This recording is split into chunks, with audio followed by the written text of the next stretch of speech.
ingliz tilida yozilgan darsliklar qiyin bo'lgan, C advance dasturlash tili вообще qiyin bo'lgan. Chunki menda umuman ta'ssurligi fikr bo'lmagan qanaqa majorda o'qiyotganligim.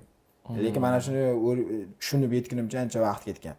Endi bitta semestr oldin yaxshi o'qiganligimiz uchun restoranlarda ishlab, part time qilib kontraktlarni to'lardik. O'sha mana kebabda ishni boshlaganim ham 2016-yilda yozidan boshlab, nima deydi, kebabda ishlab, yaxshi ishga o'tganimiz.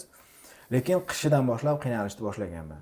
Kebabda ish ketavergan, chunki kebabda ish ketavergan, lekin bahorgi semestrdan boshlab 100% to'lashni boshlaganman. Baxtimga o'sha kebab ishlab turgan. 100% kontrakt qancha endi? 4.250 ming. 4 million. O'sha C advance sababli C advance F chiqqan. Ko'pchilik F chiqqan. Faqat meniki emas. O'shandan keyin menda haligi yo u yoqli emas, yo bu yoqli emas bo'lishni boshlagan. Endi haligi o'sha paytda bilsalaring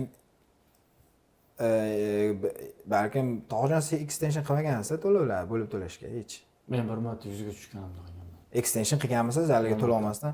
Men doim kirardim o'sha haligi oldiga. Nima deydi? Finance o'tiradigan odamning oldiga doim kirib, iltimos bir haftaga cho'zib ber derdim. Tanib ham qolgan. Tanib ham qolgan. Keyin nima ish qilasan deganda, "Mana shu restoranda ishlayman" desam, "Ha, ovqatlari zo'r" degan. O'shandan keyin qandaydir haligi iliqlik bo'lib, tanishib olganmiz.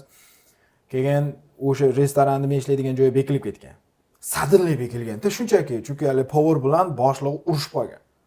Urushib qolganda keyin menejment o'zi kirib bo'layotgan ekan, kiradigan joyga o'sha paytda 2017-yillarda.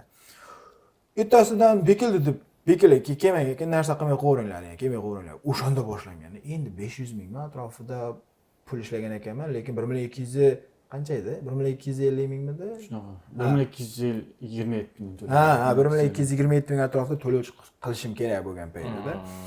Endi ish bekilib qolgan, iloji yo'q, arbeit qilamiz desak, endi topish kerak. Bir kuni keldim, juma kuni edi, adashmasam. Juma kuni keldimda qarasam joyida yo'q. Joyida yo'q. Keyin ozgina kutdim, kelmadi. Ha, mayli endi joyida yo'q ekan, o'sha kuni kelaman-da deb keldim. O'zi eng oxirgi kun deadline o'sha payt. Eng oxirgi kun dushanba kuni kelsam, menga jahli bilan chiqib, nima kelding degan. Nima kelding, mana shunaqa juma kuni kelsam yo'q ekan sen joyingda desam, ro'yxat berib yuborildi dedi. Qanaqa ro'yxat desa, chetlatlar degan.